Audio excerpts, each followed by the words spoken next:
Hello and welcome back to Booking It. I've got another review for you here today, so flick the kettle on, get a hot drink, sit back, enjoy some beautiful imagery, and let's begin. Today I will be reviewing Richard Branson's autobiography, which was initially published in 1998, but I believe was redone in 2007, modernised with his further entrepreneurial exploits. The title is Losing My Virginity. An excellent play on the words. I don't know if he came up with that himself or what, but to whoever did, fair play. It's an excellent choice for the title of this book. As usual, we're going to start with the blurb. Much more than just a memoir, this is Richard Branson's own take on his extraordinary life so far, and a definitive business guide that reveals his unique philosophy on commerce, success, and life. Richard looks back on how Virgin grew from a mail-order music business into the global brand that it is today, and how, rather like his balloon flights, the years have been as much about endurance and survival as they have been about runaway success. He shares the inside story of his latest projects in the areas of health, the environment, and the media, as well as his reflections in his own intrepid adventures and family life.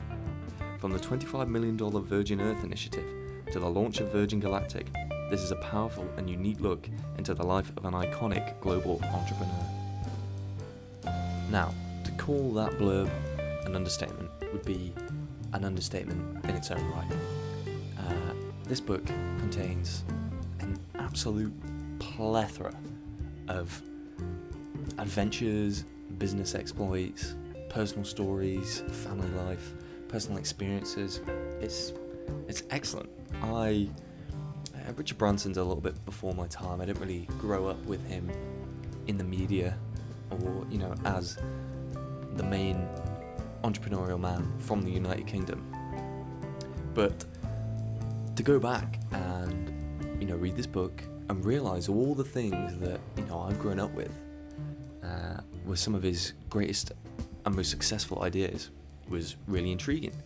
It's always a testament to a book when it changes how you look back at the way you grow up or the things you grew up with. So I must share my appreciation for that. I think Richard Branson this book has, for me personally, it's brought him onto the forefront. This is what every entrepreneur should inspire to be. He somehow ends up being a net benefit to the consumer. It's kind of how capitalism is meant to work, and Richard Branson does it phenomenally well. He comes in, he undercuts the competition, provides a better service, increases the competition, which leads to a better service and decreased costs.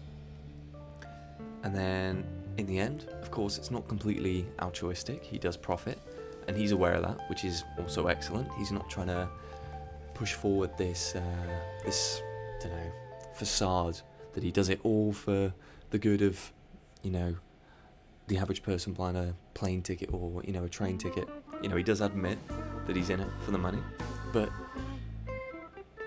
if he can do that whilst benefiting everyone else, I've got absolutely no issues with that whatsoever. I think it's literally how business is meant to work. This is how it's meant to go. It's not meant to fall into monopolies. So, and the way he highlights that, and that it's proven time and time again, I thought was a shining light in Richard Branson's favour. And in a way, I think I'm grateful for some of his business exploits. I think it's improved travel immeasurably, music greatly. Obviously, things are a little bit different now, but when Richard Branson was doing mail-order records, his music taste, which was the benefit of one of his friends, I believe, Simon, transformed the UK music industry and gave some more alternative, unusual bands that, for example, the Sex Pistols, banned on BBC Radio at the time, but he signed them up and he pushed them up and brought some alternative bands to the forefront, which changed the music scene in the United Kingdom vastly, I would say. And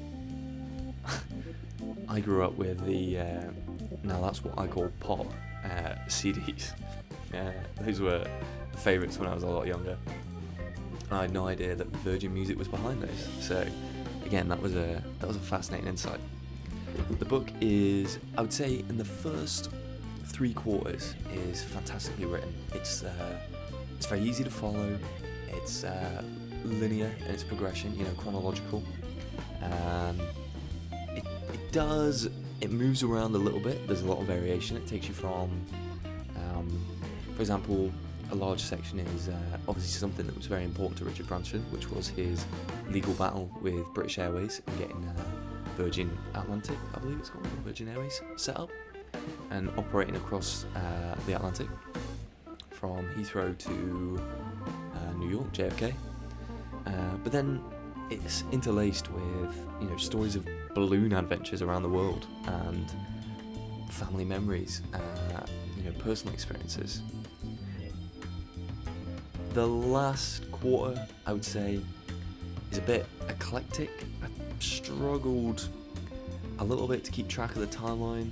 I believe that maybe because he's trying to wrap everything up in that, when he's just coming to the end of the book and he's closing, he's just trying to wrap everything up, cover, what he's done, what his experience is.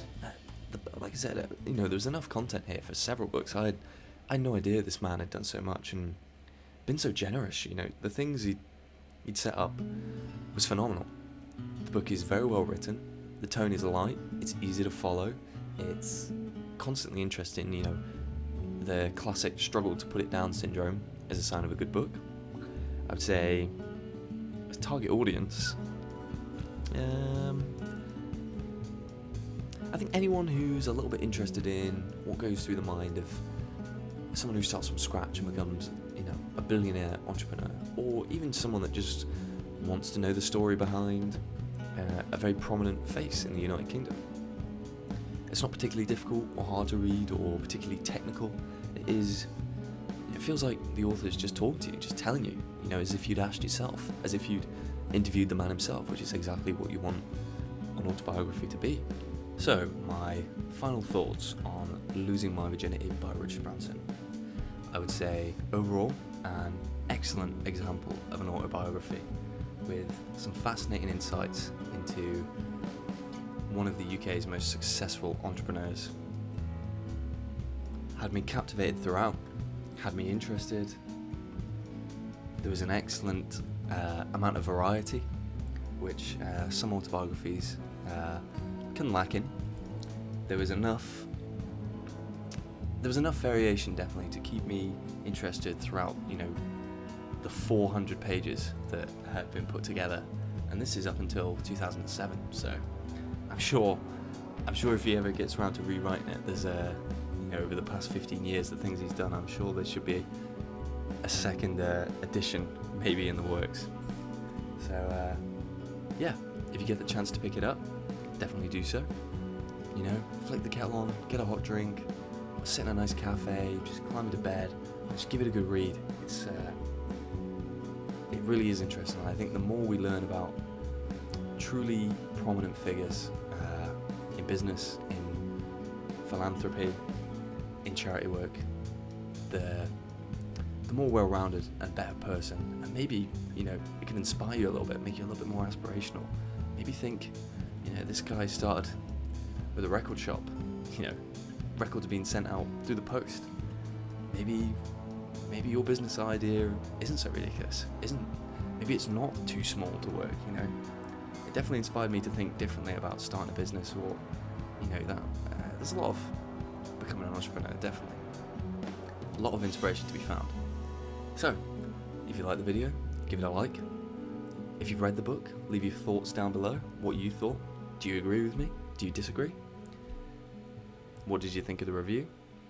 And I'll see you in the next one.